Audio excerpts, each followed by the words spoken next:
The Guild is Maximum Lawyers' community of legal entrepreneurs who are taking their businesses and lives to the next level. As a Guild member, you'll build relationships, be held accountable, and learn strategies specifically designed to get you unstuck and accelerate your plan for growth. Members are also granted exclusive access to masterminds hosted around the country. Our next event is coming up, and we're heading to Scottsdale, Arizona. There's something truly magical about the power of these in-person connections where real-time breakthroughs happen. Picture this. You're surrounded by like-minded law firm owners tackling your business and mindset challenges together. The energy is electric, the insights are transformative, and the results are game-changing.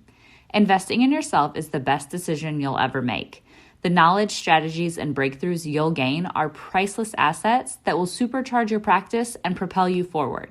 Join the Guild and secure your ticket to Scottsdale at the best possible price by visiting maxlawevents.com. Run your law firm the right way. This is the Maximum Lawyer Podcast. Your hosts, Jim Hacking and Tyson Mutrux. Let's partner up and maximize your firm. Welcome to the show. Welcome back to the Maximum Lawyer Podcast. I'm Jim Hacking. And I'm Tyson Mutrux. What's up, Jimmy? Oh, yeah. So this is going to be a great show. I'm excited to have two of our friends on the show with us, people who help manage our email and manage our lives. And we're really lucky to have them. Lauren, who works with me, and Natasha, who works with you. You guys, welcome to the show. Thank you. Thank you. I'm sure part of you's like, why am I here? Why are we doing this? I know Lauren looks a little nervous. The reason that we're all four here is because time and time again, I would say in the top 3 complaints that we get from Maximum Lawyers, one of the top 3 complaints is that my email has overrun my practice or my life, and that it's just become very unruly, and they're looking for solutions. A lot of them think that they can set it up with filters or that they can download some software and that the big hairy problem of email goes away. But I was lucky enough to meet Lauren a while back, and she was able to help me get my inbox under control. And then I know Tyson's been working with Natasha for the past few months. So we wanted to have you both on to sort of talk about that. So welcome and thanks for being here. Thanks for having us. Yes. So Jimbo, where do you want to start with this? Because I was in a really bad spot with my emails, and Natasha can attest. So I guess let's go back and forth with really, I guess, how you started, and then we can go with how I started, and then we can get feedback from Lauren and Natasha to kind of, they'll kind of chip in as we go. Sound good? So go ahead and start with how you started. How did you get the ball rolling? Well, as is so often the case, Tyson followed my lead, right? So, he saw the success that Lauren and I were having with sort of getting my email under control. Tyson and I thought we were so clever years ago, adding a little autoresponder to our email that said, basically, hey, Joe Blow, thanks for emailing me, and I'll get to you when I feel like it. We thought that was like the epicenter of email management. And, but anyway, so I don't know, Lauren, how long have we been working together? Do you remember? Yeah, over a year. I think we started August last year. Right. So before Lauren, I had another person that I'd hired through Leverage, and they took a look at my email. They hung out for about a day or two, and then they never came back. Literally, they never came back. So Lauren, why don't you talk a little bit about your experience in this sort of field, and then what you saw when you opened up my email for the first time?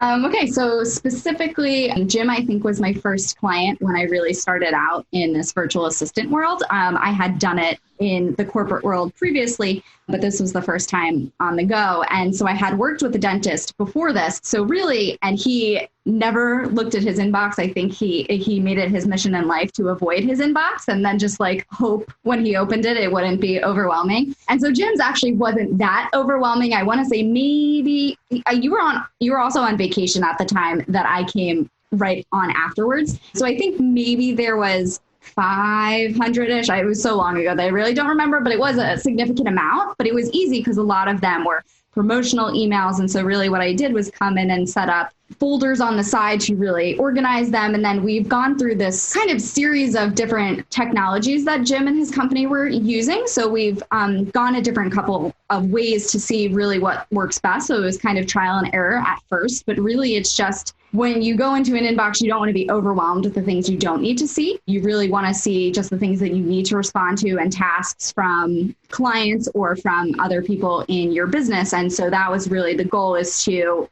hide away the things that Jim doesn't need to see and give him the things that he does need to see, so that when he needs to go in and check an email or respond, it's a significantly shorter task than what would be if I wasn't in there managing it. And so let's talk specifically now, after you got the email under control, let's talk about sort of how we work together, what our rhythm's like, and then what you do with all the emails that I receive. Sure. So right now I go in about 4 times a day, 4 to 5 times a day. So first thing in the morning, throughout the day, and then right before I go to sleep at night.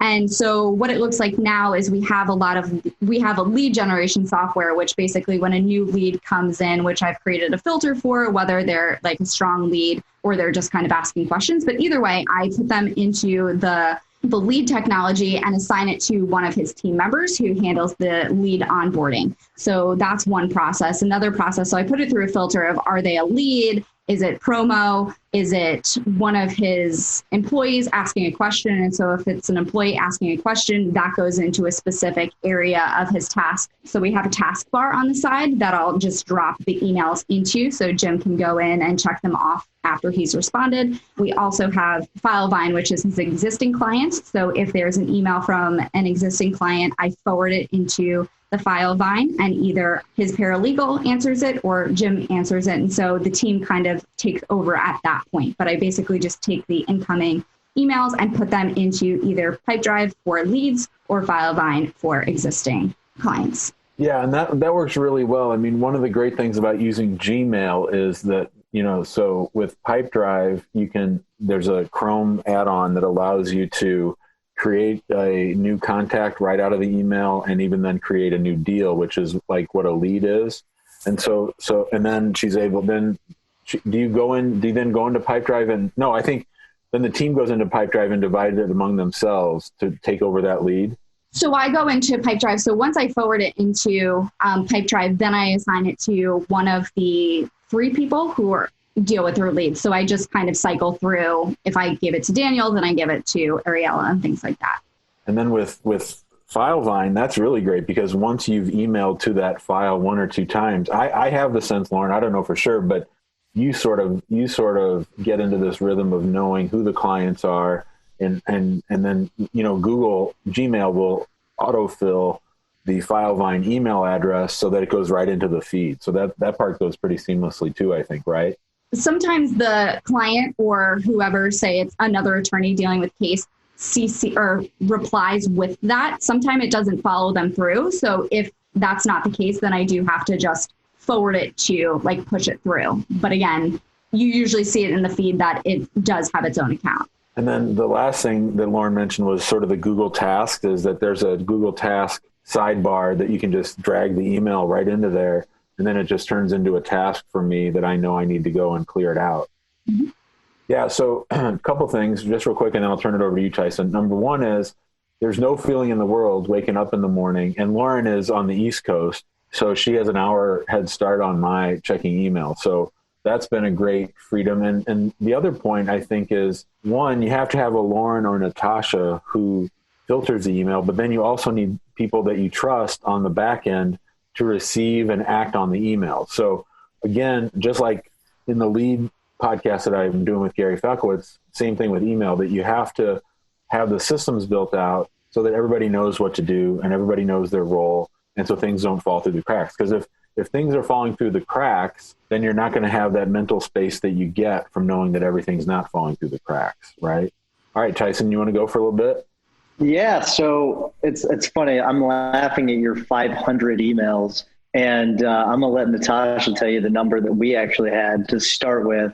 But Natasha, So I created a set of rules initially. So as soon as Jim told me he had someone answering his email, it really pissed me off. So I had to do it myself. And I didn't realize he had it for so many months. And so I immediately started looking for someone. Luckily, I stumbled upon Natasha. So Natasha, after I gave you the set of rules, so I went through my email, my inbox, and I created rules based on all the emails I was getting, and I handed it over to you. So Natasha, what number did we start with? And then what was the process that you took from there? We had 3,300 unread. So a lot of those were promotional emails and things like that. We had 15,000 that we were working with. I didn't think we were going to actually say the number. It was a lot, but you have the rules, which was great. So when I first opened the inbox, I said to my husband, I was like, I don't even know. I don't know how am I going to do this. And he was like, just breathe and go through it. So I looked at the rules, and I think what was great is that you early on established these are the important emails. So not only from clients and other lawyers and things like that, and insurance agents and things like that, but, in terms of your subscriptions, things that are important in relation to your kids, in relation to Maximum Lawyer, things like that. So I knew what I really needed to keep. And the first thing we did was just unsubscribe from dozens and dozens and dozens of different email lists, and kind of made a succinct list of what you actually needed to see. Like Lauren said, it's all about eliminating the chatter and the noise. So I think the first, maybe month? I mostly spent organizing it, making sure that we had everything where you needed it so it was easily accessible. And we kind of just flowed through the rules a little bit and made kind of our own system. So now, I think right now you have 21 emails in your inbox. So we've gotten it down to 0 quite a few times, which is very, very exciting. And we always do like our little happy dance in Slack when that every time it happens, it's so exciting. Like, oh my gosh, we're back at 0. So, and it's not that hard to do. It's just really, honestly, an hour of me putting some time into the emails. But so we started with the task system, and I was clearly a logjam and it wasn't working. So talk about what we use instead, and just the process that we use now. Sure. So what happens when an email comes in? I see it, I open it. If it's a case of perhaps it's an invoice or a notification, things like that, I can just kind of push things where they need to be. But a lot of times I'll mark it. We have a different system. So, we have the green check mark, we have the red exclamation mark, we have a bunch of things like that. So if I put kind of the the blue little exclamation mark, it means that it's there. You need to look at it, but it's not urgent. And then the red one, that's urgent. So you need to respond. It's probably really important. And then Tyson has a series of check marks that he uses. So like a green star is forward to one of the case managers, the red little arrow, there's a bunch of them, but we know together what means what, so that I can forward it and then file it, archive it. So everything needs to be labeled and archived, or it needs to be deleted. So we kind of do that every day. I'm in there, like Lauren, probably 4 or 5 times a day. I go in there even when I'm just bored. Just quickly tidy up some things. So you really need to work with somebody that's flexible and that really is going to take the time and care to be in there all the time, so that when you wake up on Monday morning, it's not just this crazy deluge of emails and you just feel like, where am I even going to start? You just kind of start with this heavy feeling. Like Jim said, it's just a lot of clutter. So that's the way we do it. And then we set up these 2 weekly meetings on Tuesdays and Thursdays where we do a check-in. So if it gets to be a really big backlog for us, I don't know, it really depends on the feeling, and we can kind of gauge it. Then I will kind of make a note of every email and what's in there and ask him what he wants to do with it. So just give him a push. And sometimes he'll ask me to respond. Sometimes it's just Tyson just getting the heads up, like this is still on the back burner, and pushing it forward. And now that we've kind of got this rhythm, we still have the 2 weekly meetings on the calendar, because I think Tyson likes to kind of know that I'm watching, like I'm here. And but most of the time he's accountability. It's accountability. You're right. And then I check in the morning and I'm like, well, and I didn't even cut you off, but when you talk about like how you respond, like, because you don't respond as me. You respond as you. So will you say how you respond? Sure. Yeah. I never respond as Tyson. I think that's really important. I never want to speak for him, especially because he's a lawyer. I never want to really speak for any of my clients. But yeah, so it's very important that your virtual assistant is in there identifying themselves. So not immediately, but at the end, you can still have your signature. But, I write Natasha Jones, executive assistant, just so that people know who they're communicating with. You never want to give them the impression that conversation is just between the two of them. And then, of course, you have to really, on a side note, make sure that whoever you choose is obviously, able to keep all that information private, that they have, good home system set up, that they, aren't taking their laptop here, there, and everywhere. But so totally forgot my train of thought there. You did great. No, you got it. You nailed it. So Jimbo, I'm going to hand it back over to you. So it lets you and Lauren talk a little bit. So, Lauren, what are some mistakes you see people make in working with email? I think you and I have worked out a nice system. We haven't had our check-in for a long time. I know I'm sort of bad about that. But talk to us, like, even not necessarily with me, but other problems that you see that people get into with email. I think Natasha's point about not speaking for Tyson is a good one. But what other things have you noticed over time? I would say just the responsiveness to people, and especially in your case with immigration law, people can get very nervous, especially in the climate currently, that they want to be heard. And so just making sure that things don't fall through the cracks. So they have to follow up consistently and say, like, hey, what's going on? So we do have a system where if I see something in the inbox and people are very nervous, which it hasn't been the case in a while now that we've really worked out the system, but there have been times where people have been like just consistently emailing, okay, Jim, there's this person in the inbox, I think like you should address it because they seem quite concerned. And so it's just not addressing them and not having their clients feel heard. Hey guys, it's Becca here. I'm sure you've heard Jim and Tyson mention the Guild on the podcast and in the Facebook group. That's because we're seeing some really exciting things happening with Guild members and their businesses. The Guild is this perfect mix of a community, group coaching, and a mastermind. Inside, you'll gain support, tap into a network of connections, and continue learning, a common theme among successful entrepreneurs. There are so many benefits inside the Guild, including weekly live events and discounts to all Maximum Lawyer events. Head over to MaximumLawyer.com/the Guild to check out all of the benefits and watch a few testimonials from current members. Investing in a community is like the self-care of business ownership. Being in a community with other people who get it is crucial when you're creating a rock-solid foundation to build your business on, one that's strong enough to withstand setbacks, transitions, and growth. So head to MaximumLawyer.com and click on the Guild page to join us. Now, let's get back to the episode. And Tyson, I'm going to ask you a question. What do you think is the mental hurdle that people have to get over, especially maybe as lawyers who tend to be control freaks anyway? What is are the mental hurdles that they have to get over in order to be able to, let someone else have access to their inbox? I think the main one, and it's something that I had to go over too, is like, what if someone emails you a personal email? Like you have to get over that. Like you have to just set that aside. It's your business freaking email. It's not some personal email address that you have set up. So, and it's not, I guess, unless you have something salacious going on in your email, which you and I don't, then you really have nothing to worry about. I mean, I think we have in our mind that, Jim, you're going to email me something personal, and no, that's not going to happen. I mean, we keep it professional, and it's your professional inbox. I think that's the main thing. And I also think that there's this,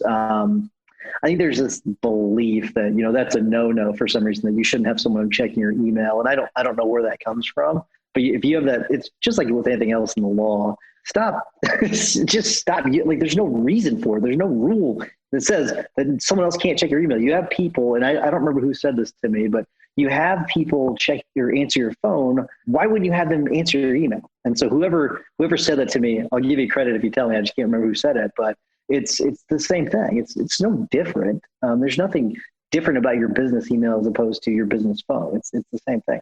So what do you think? Are you the same way? Like, what do you think? Well, sort of this goes to a question that Cheryl Morrison asked in the Facebook group, which is, how are you giving your assistants access to your email? She's using Outlook. So that's a good question. And Lauren, you might correct me if I'm wrong, but I'm pretty sure I just gave you my login to my email. Isn't that right?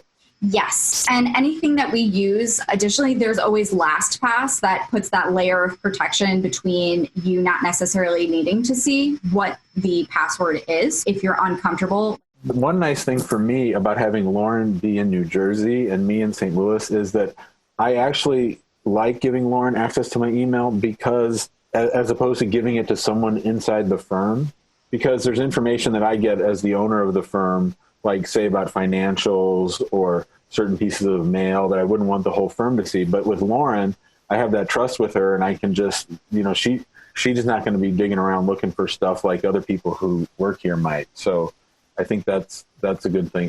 Cheryl, as far as the technology of giving access to Outlook, I would assume it works the same way, but I'm not an Outlook guy, so I don't know. But I would think that if you use LastPass or some other password, one pass to share your password with them, that should work fine. The next question comes from Leslie Dillon Thomas, and she said, how did we find our VA? So for me, Tyson and I were lucky enough to have on the podcast a couple of years ago a lady named Gina Horkey, and I'll let you talk a little bit, Lauren, about Gina, but I believe that what she does is she sort of has this service where she teaches people who want to get into the VA game. I would say sort of at a higher level. It's not like Fiverr and that kind of stuff, but the people that want to build themselves out as a virtual assistant.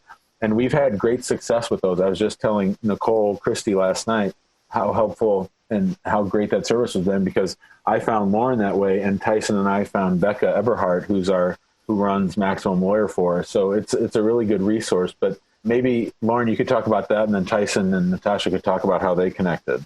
Sure. So yes, I think she offers this service for virtual assistants and just starting your business. And then you could pay a monthly fee basically to have access to her directory of people who are hiring. And I think the really great thing about that, especially for actually both sides in this case, is that both sides are verified. Like on my side, I knew that Jim was a legitimate client because, shockingly enough, there are people who pose as clients to get your information and are not real clients. And same on that end. They don't necessarily know that I'm an actual virtual assistant. I have an actual business. And so there's kind of that layer of protection and making sure, as opposed to Fiverr, there could be people going on and posing as virtual assistants, but who are actually not virtual assistants. So there's a bunch of services like that are really great that are verified. And it goes through the process. I think I gave her all of my information, and they kind of put the whole Jim's, job search and everything that he needed in one place. So you could go through and see all of them and make sure that you were qualified to do it. And then you applied for the job. So Jimbo, when we got started, what we did is I'd put an ad on Upwork like I normally do whenever we need a VA. And all the people that applied, Natasha was clearly like far and above everyone else. And so it was pretty easy. Since then, we've actually switched, and she just invoices me and I just pay her directly. It's how we do it. But Natasha, I don't think I've ever had someone come on to talk about the other side, the flip side of finding someone that is looking to hire someone. So do you want to talk about it from that angle? Sure. Yeah. I think Upwork is a great resource. Usually I find clients through word of mouth. I like that better because I really like to work with a certain type of person. And, going through all Tyson's emails, just to know, like, he is a very nice person. Genuinely, I think I said that all the time. Like when I was doing it, I was like, this guy is so nice. But anyway, aside from that, yeah, I think it's very important, like Lauren said, to vet the person. So you can find them in all avenues and areas, whether it's Upwork, you can put a job notice on something like weworkremotely.com, and also LinkedIn. And I think it's very important, like Lauren said as well, verify these people because they have access to a lot of sensitive information, your clients' addresses, their phone numbers, what's going on with them, all that kind of stuff. So I used to be a journalist turned communication specialist. So I have a LinkedIn profile with a lot of recommendations, and my Upwork profile has a lot of past client reviews and things like that. So I would definitely aim to hire somebody that has those kind of references and reviews. And because I'm a journalist, I'm like, even vet the people that have left the reviews to make sure that they're real people in their businesses. But I kind of go a little further than that. But yeah, I think it takes a little bit of looking. You might not find the person right away. It might be a little bit of trial and error, but as long as you vet that person, know that they're a professional and know that they're trustworthy, then you can try them out. If it doesn't work out, then your information is still safe. Like Lauren said, best to use a LastPass or a PassPack or something along those lines. But yeah, it's definitely more than ever, you'll be able to find somebody to help. And they can have a wide variety of skills, not just email management. You could actually have them branch out into different areas if you wanted them to. And yeah, it shouldn't take that much time. The initial time of organizing and all that does take time. But once you're in the flow, they actually won't have that many hours a week. So it is very affordable as well. Hey, Natasha. So first of all, you're way too nice. But the other part of it is that what are some things that people can put into their ads, their job posts to make them more appealing as the client, so to speak? What are some things that you're looking for?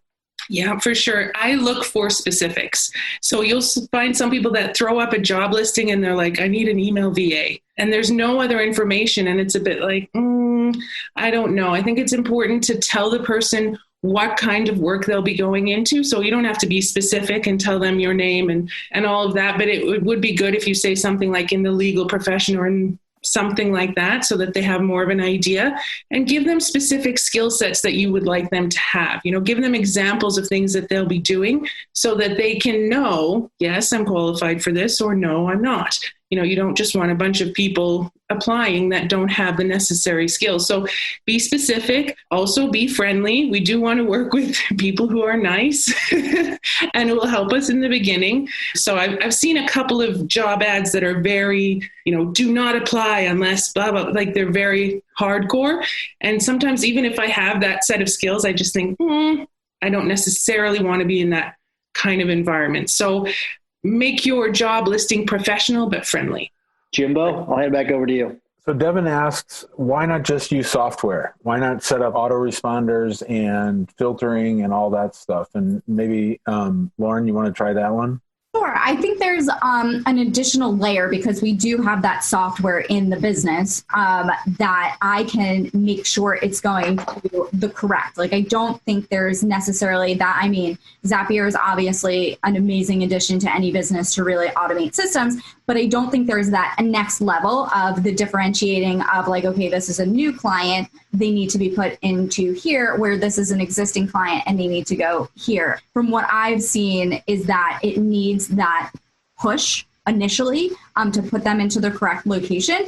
And unless you have a very specific filter on keywords that are targeting, like, you're not going to be able to see, okay, this person's really freaking out, Jim, you need to address this immediately. I think that's a great answer. Yeah. And Jim, but don't you also think it's kind of like answering the phone. You can't automate everything. I mean, as much as if I could, I would automate everything, but some things do need that personal attention, and you can use things like Zapier and email parsers and all that to filter things and filters, but some things need a human being to deal with it. It needs to get to the right hands, and you can't always do that with automation. You can't do that with email parsers. You can't do that with filters. So wouldn't you agree with that? Yeah, for sure. And remember, this is all about freeing up the mind of the lawyer, right? This is all about giving them the mental space. And as long as they're having to reserve space on the side to catch things, then it's not going to be nearly as effective. That's one piece. The other piece is that one of the things we say on the show all the time is that when you're working with other people, whoever it is, whenever you're talking about delegation, you're not expecting them to do it 100%. They're not going to do it the exact same way that you do it. But if they can get it 80% of the way there, or 90%, or in Lauren's case, for sure, 95% of the way there, that just frees you up. So then when you are dealing with your 5%, you're like, hell yeah, I'll deal with this 5% because I'm not having to deal with all that other 95%. This is about getting the stuff that you don't need to be worrying about off your plate as quickly as possible and on to a better place. If you have 500 emails sitting in your email box and they're not being routed to the right people who need to respond, you're not doing a good job for your clients. And it's just sort of an ego thing that makes you think I'm the only one who can do this. Right. And I will say additionally, especially because this popped up a lot when we started working together and I go back to Zapier, is like these Zapier alerts. If those are things like Zap failed, so say you set up an automation where you wanted a filter to go somewhere specifically and it fails, that brings it back to you to have to now deal with that situation, go into Zap, see why it failed. and then potentially you need to go fix the situation instead of like, oh, I could go to, especially if there are issues, I usually know who inside of the company can fix them. So I'll forward that email to them. Right. All right. So I'm ready to wrap unless you guys have anything that you want to add, any other insights or tips that you have for people on maybe sort of dipping their foot or their toe into the water. What last piece of advice, maybe everybody going around, starting with Natasha? Sure. This is just advice in general for email that I like to use, and that's the preemptive strike. So if you get an email and somebody's asking you a question, think to yourself, what is the next question? So if they're saying, oh, are you available for a deposition this and this date? Then maybe just throw in yes, and I would like to depose so-and-so and so, because that's going to be their next question. So kind of reduce the flow of your inbox by anticipating questions and asking them or answering them before they're asked. Tyson? I think Natasha is trying to tell me something. I think that's good. It's a good piece of advice. I got to say, I mean, and I don't know, Natasha may disagree with me, but I thought really it did help starting out with a set of rules that I had for specific emails. At least it helped me. I mean, it helped me get with the mindset of knowing where things were going, and at least helped with my comfort level. And I think it helped. I think it helped with Natasha not having to ask me a bunch of questions because she knew what to do. And then she clarified some things with me, which was really nice. Like she was like, okay, well, your rule says this, but what about this? And so after some time, I got a rhythm, but really starting with those rules, I think that was really, really helpful. What about you, Lauren? I have two, because one goes off what you were just saying. Having SOPs in place is really important. So like if you record a Loom video or the step-by-step process that your VA can hand back over to you to say, hey, does this work? Because, sometimes somebody may need to step out of the business, and it's easy to replicate if you just have those systems written down, or if something's going the wrong way, exactly like where in the process it's happening. And the second thing comes with hiring. What I really recommend a lot of my clients do is have some type of form or some type of project. And I didn't do this with Jim starting out, but to have a project to really, so if they say a big part of this job is attention to detail, and I realize that a lot of people say that they have attention to detail and don't necessarily. So having, even in the job application part, put like, write this in your subject line, like hidden somewhere in the text, so that you can actually test them to see, okay, these people have a strong attention to detail. And that helps you just weed out the application process, because sometimes depending on where you're looking, there is a lot. Well, this is a timely episode for the Hacking Law Practice because my wife and law partner has 16,000 unread emails, and we're in the process of hiring an actual personal assistant for her for the firm. And one of the first things, other than Amani's calendar, that they're going to have to work on is email. So Amani's one of the people, too, that thinks they need to respond to every email, even though they might not necessarily be responding to every email. So this will be timely. We'll have her listen to it, and then I might be leaning on both Lauren and Natasha for any tips that we need to help her personal assistant get up to speed. So thank you, everybody, for being on the show. Thank you. Bye, guys. Thanks, Lauren. Bye. Thanks, Natasha. Bye. Good job, guys. Thanks. Thanks for listening to the Maximum Lawyer Podcast. To stay in contact with your hosts and to access more content, go to MaximumLawyer.com. Have a great week and catch you next time.